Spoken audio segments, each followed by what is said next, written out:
Welcome to the Arise and Thrive podcast. I'm your host, Connie Jones, and this is a space where we're going to arise into who we truly are, releasing the struggle and the striving and the surviving, learning how to thrive in the life that God created us to live. And we're going to talk about healing, identity, purpose, and courageous leadership through the lens of counseling wisdom, coaching insight, practical tools, leadership principles, and biblical truth. So whether you're listening to a solo episode or a powerful conversation with another purpose-driven leader, my hope is that you feel encouraged and grounded and empowered to live and lead freely, authentically, and aligned with who you were created to be. Let's go. Well, hello, everybody, and welcome back to another episode of the Arise and Thrive podcast.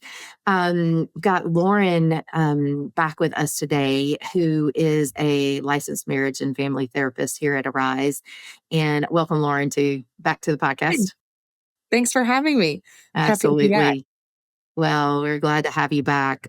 We'll just dive right in. Last time you and I talked about your why behind becoming a therapist, your heart behind your passion for it, a little bit of your story and the work that you do, with individuals. You see kids, teens, and adults. And you see a lot of couples and do a lot of family work. You see things from the family systems perspective. Absolutely. And we'll talk a little bit more about what that means. But if you guys if you haven't watched or listened to that podcast episode, you definitely want to go back and listen to it. Lauren talks about how she helps families be whole and heal. And then today we had you back because we want to dive in a little bit deeper to what causes, or what are some of the things that keep families and individuals and couples from having the relationships that they really want to have. We know that God created us for connection. He created us for having deep, satisfying, joyful relationships, but relationships are hard. And they require a lot of us, and we have to really take a look at ourselves in that and understand what's going on inside of us. So there's a level of self-awareness that we have to have.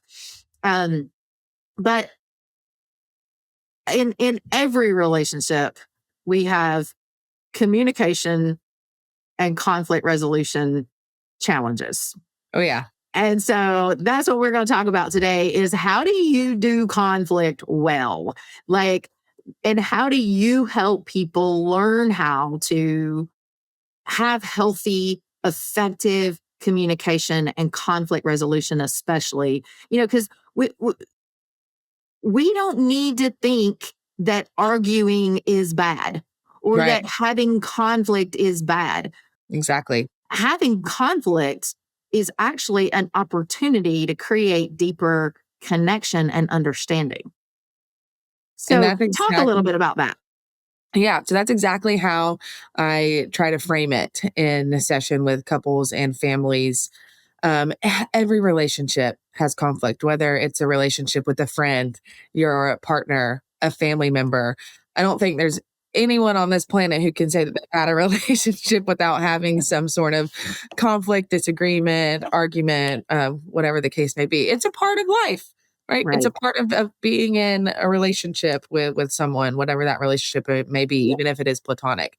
So it's unrealistic to think that we can go through life without having some sort of conflict or disagreement with someone that we love.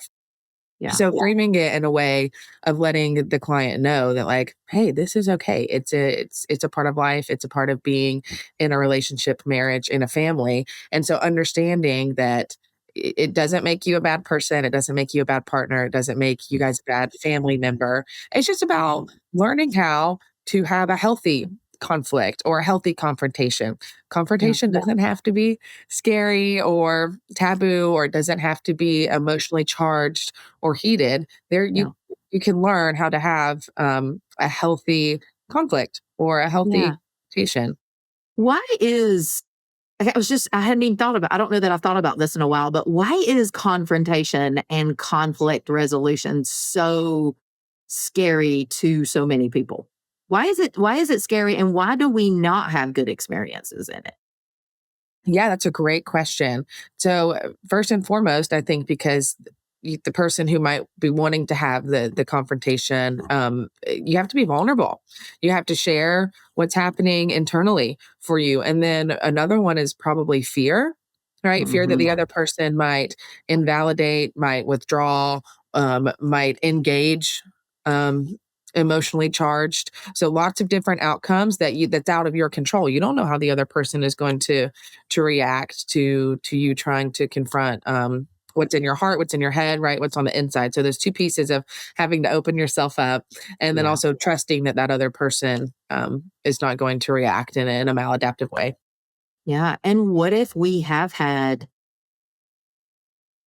negative, not very productive conflict resolution and that have, especially in very um deeply or long-term relationships that are like our most intimate relationships, and we haven't had the best result, we haven't had the best track record, and we are just feeling powerless and fearful and don't know what to do.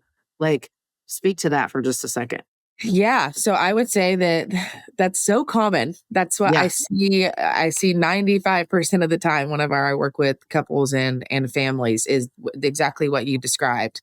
And it's hard, right? It's difficult Sure. because you have to set your ego aside. You almost have to you have to crush your ego Yeah. death Yep. going into a conversation like that, trying to resolve something like that. And then having the ability to self regulate, empathetically listen to the other person and like set all your own stuff aside and actively listen, genuinely understand where your partner or friend or family member is coming from and not let your defensiveness kind of sabotage the conversation.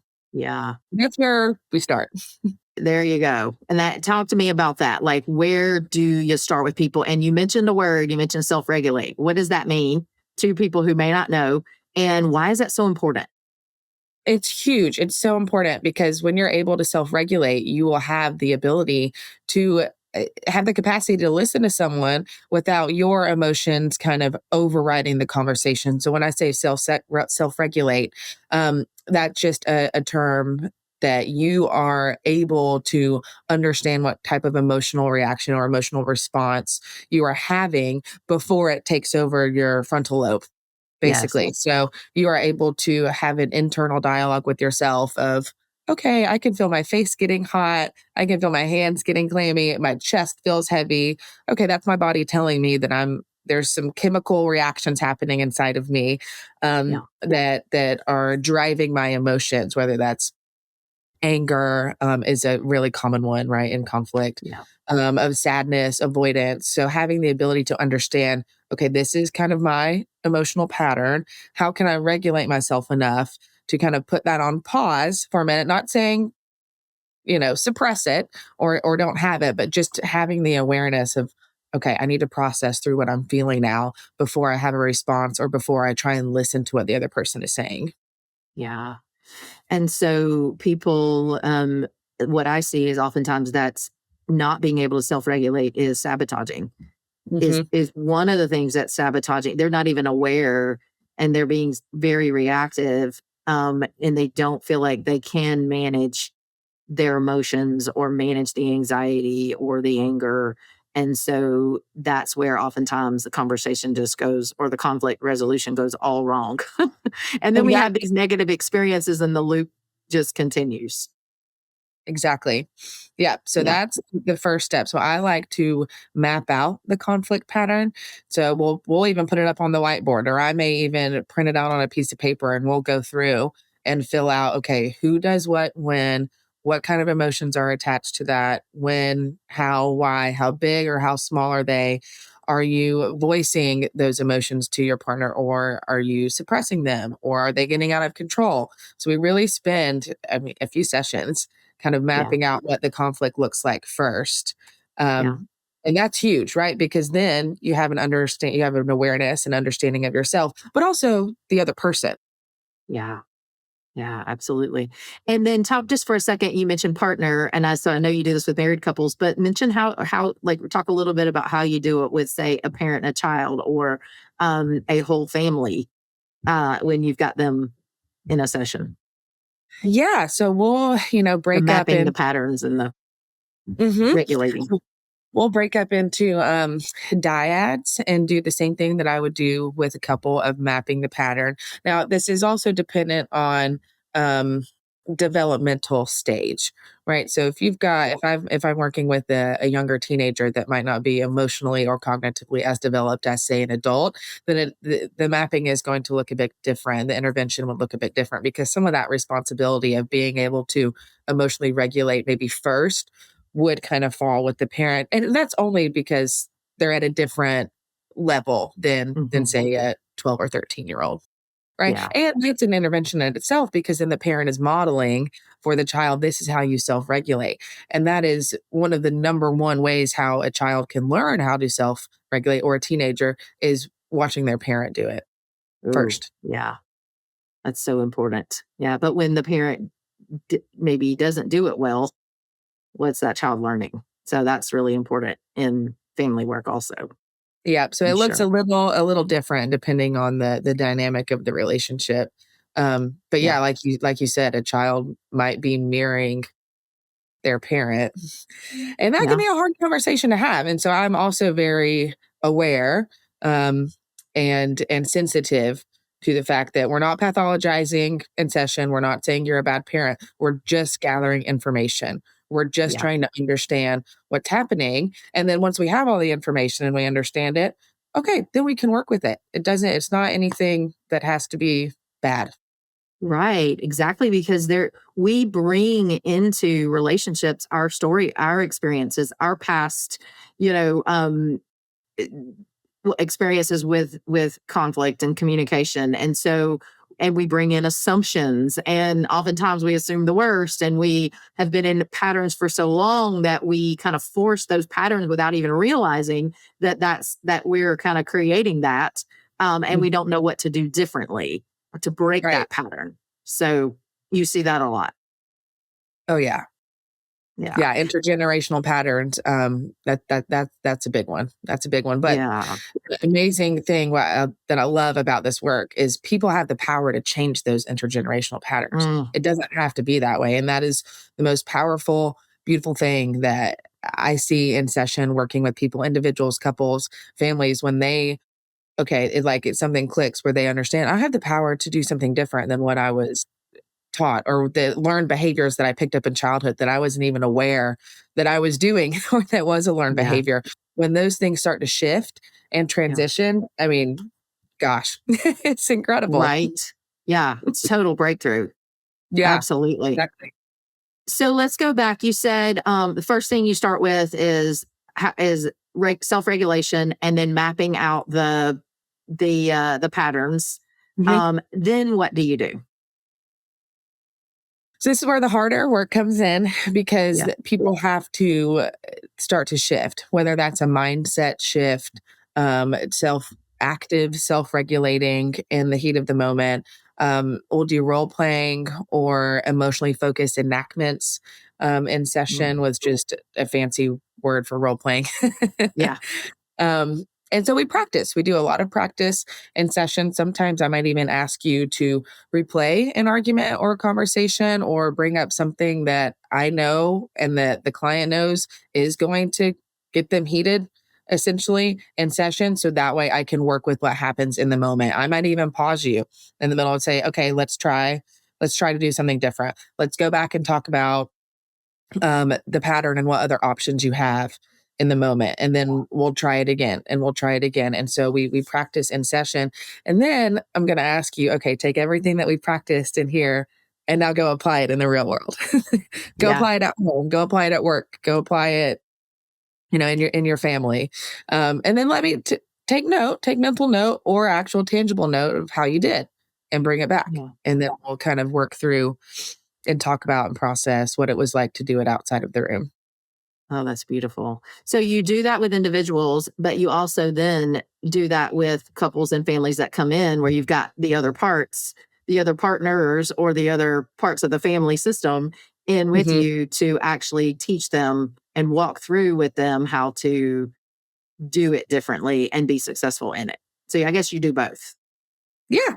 Yeah. Yeah. Yeah. You both. Depending on who you've got, who's engaged sitting in front of you. And it Exactly. can Yeah. work either way. It's very effective either way. Yep. Yeah. Absolutely. So whoever's willing to come in and start the work, that's where we start.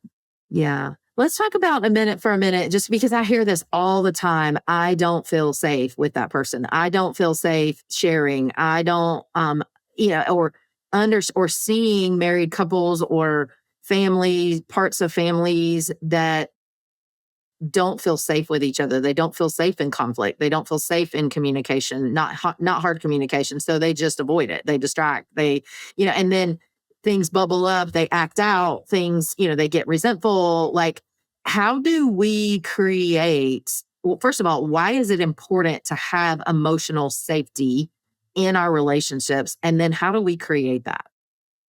Yeah. So great question. Really great point because that's huge. Without the emotional safety piece, it's hard to even have a healthy conflict or a healthy confrontation. So I picture it like a house, right? And each level of the house is kind of a different step working towards trust at the top. And at the very bottom of the house is the basement.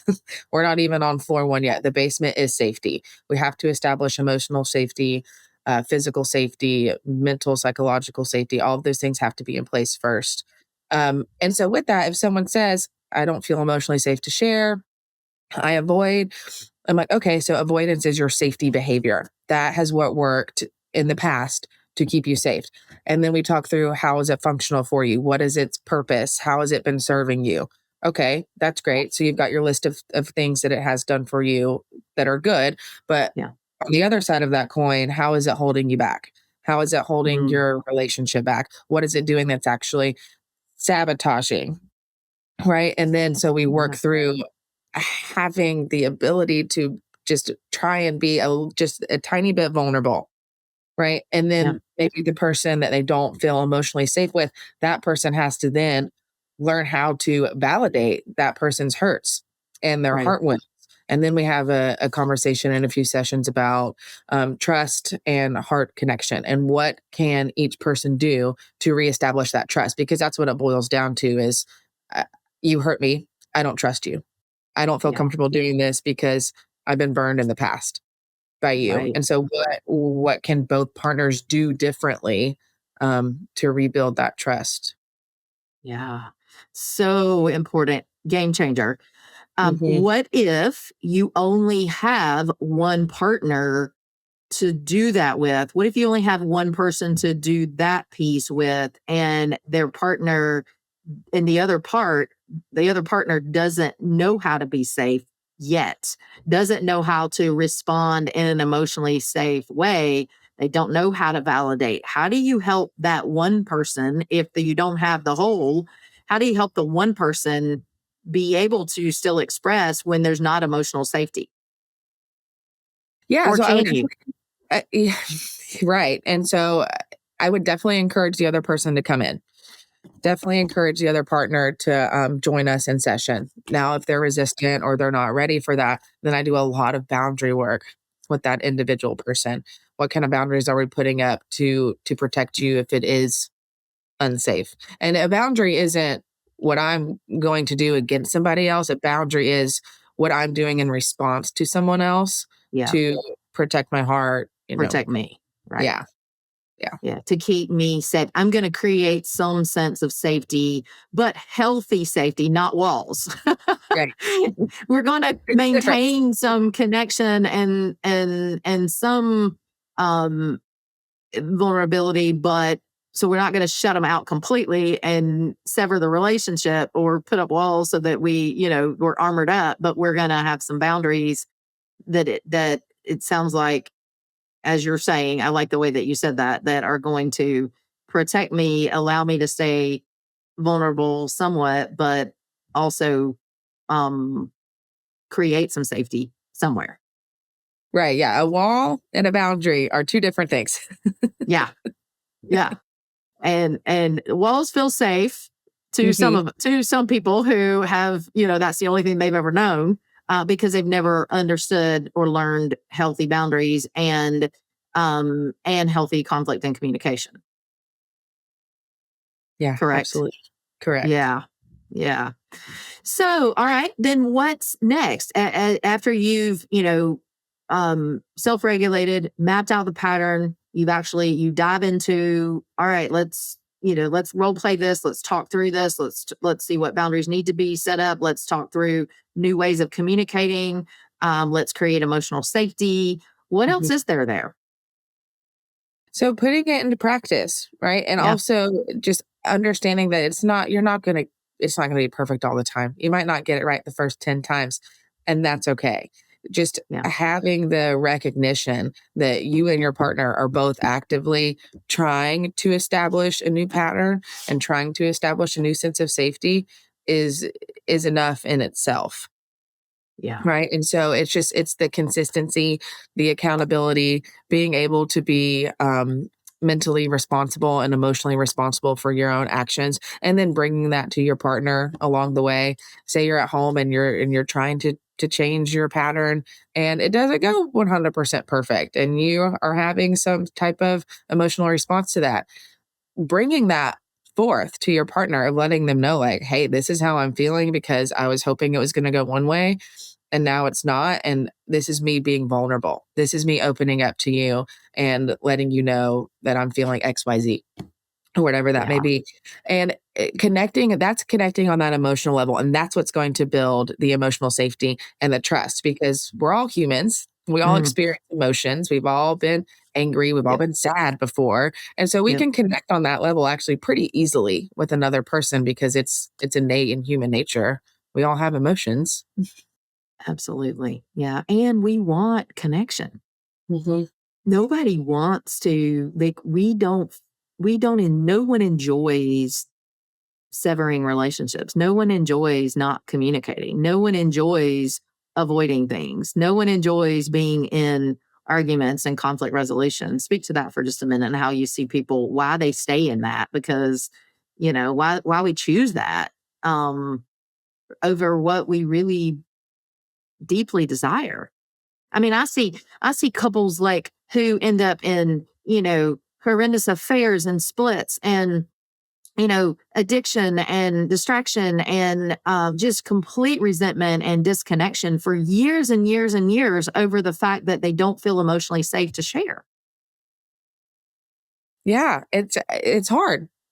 It's hard to do, whether that's because you didn't have that type of connection or you weren't modeled that type of connection from a Yeah. young age. It could be a learned behavior from childhood. It could be an intergenerational pattern that's blocking or holding you back. And a lot of times this stuff is subconscious, and I'm not even saying that your trauma could have been the loss of a parent or something huge whenever you were younger. It could be something as simple as not hearing your parents say, I love you enough. Like it doesn't have to be this huge traumatic event that happened in childhood. It could be little things that add up over time and you not even knowing that that's Yeah. what's happening in your subconscious. Yeah.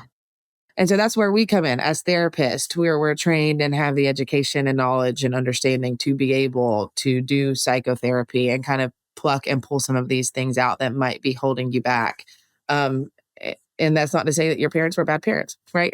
It's just Right. like I said, more information, more understanding about yourself, more learning about yourself. Yeah. What keeps people from, what keeps if this is so, if this is available, freedom is available, and it can absolutely change and be a completely different way. And we see that day after day after day after day. We see miracles happen in the rooms. We see, relationships of every type change, whether it be parent and child, or family relationship, family dynamics, couples, whatever it is. Individuals with coworkers, or in leadership, we see this change all day long, every day, and people have great successes and big transformations. Why do people resist seeking support and getting help with this? Well, I think there's still somewhat of a stigma around it. I know that it's getting better and it's changing. But I do, and I hear this a lot with my teenagers. They don't tell their friends or they don't tell people at school that they're in counseling. Yeah. Well, they say, well, my friends are going to think that I'm crazy or think that there's something wrong with me or that this is taboo. This is bad. So I know with the younger generation, there's definitely still a stigma around it. And then even with adults and the older clients, it's just taking that first step, I think, is really gets people out of their comfort zone. And change is uncomfortable. Change is hard. People would rather, not saying this is the healthy thing to do, but people would rather stay in their comfortable ability.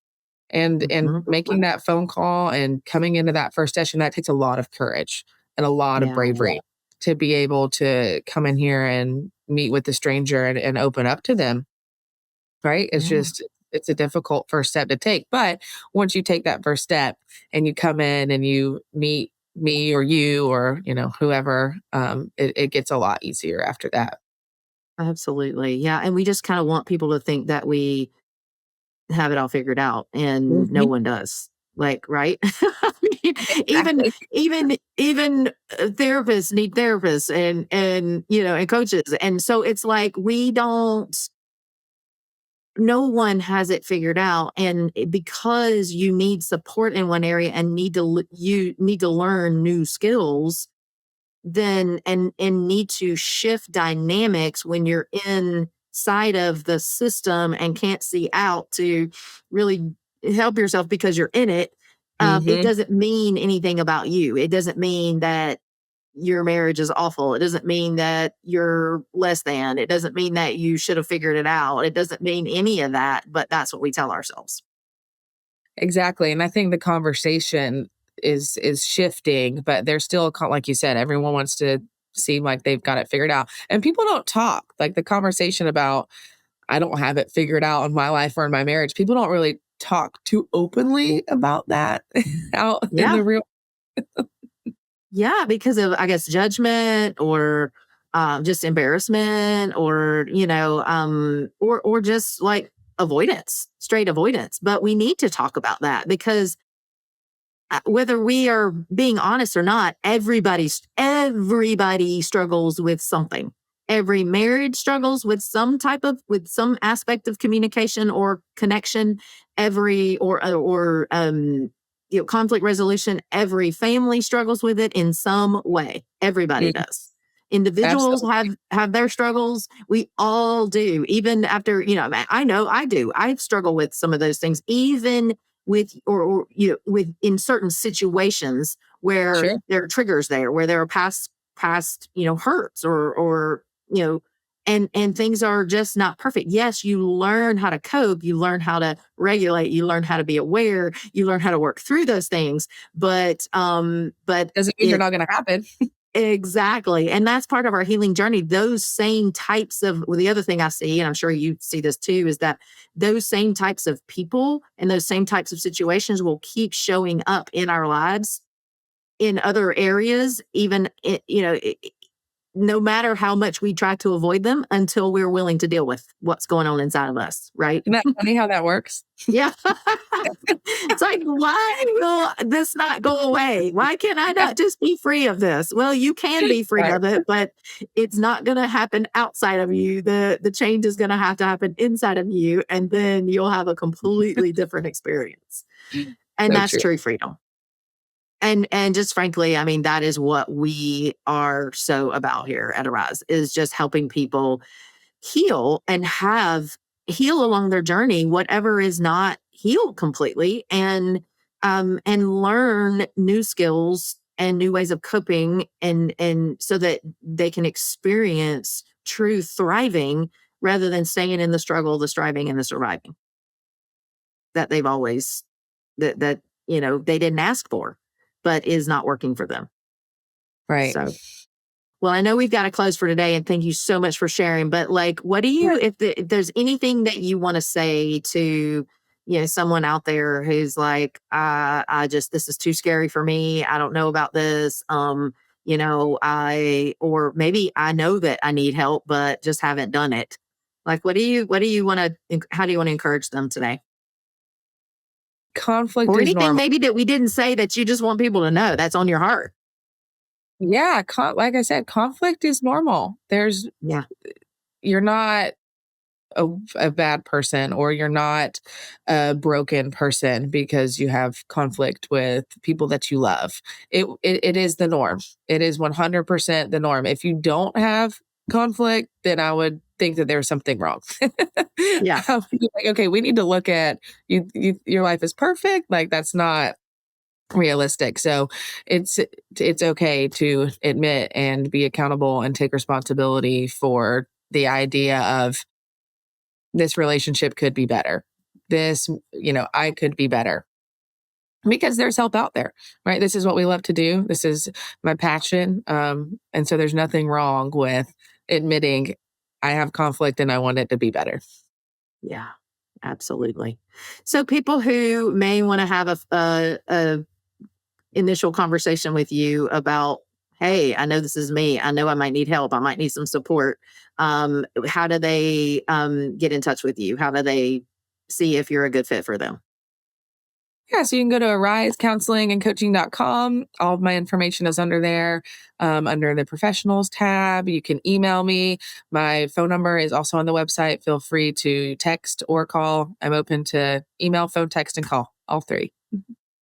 Your heart is just beautiful, Lauren, and I'm just so grateful that I get to walk this journey out with you, and that we get to help people and families and marriages together be whole and healed and free and thriving. So thanks for sharing with us today, and you guys, if you know that someone, you love needs to hear this, please share it with them. And if you've been, if anything resonated with you today and you just know that you need to make that call, or just need to take the first step, and reach out somehow, please do that. We are here for you.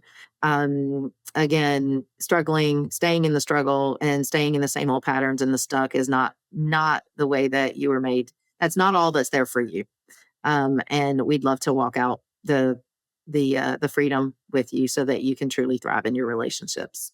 So thanks for joining us, and I hope wherever you are in the day that you have a wonderful rest of the day, and we will see you next on the next episode. And thanks, Lauren, again for being here. Yeah, thanks, Connie. Great to see you. All right. See you guys. Have a good one.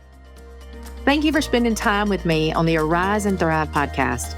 If something in today's episode stirred your heart or brought clarity or invited growth, I encourage you to just pause and notice what's being awakened within you. You don't have to strive your way into transformation. Powerful change happens as you align with truth and you step forward with courage, one intentional choice at a time. And if this episode supported you, I'd love for you to subscribe, leave a review, or share it with someone who you know needs this message. And until next time, remember, you were created for freedom, fullness, and purpose. It's time to arise and thrive.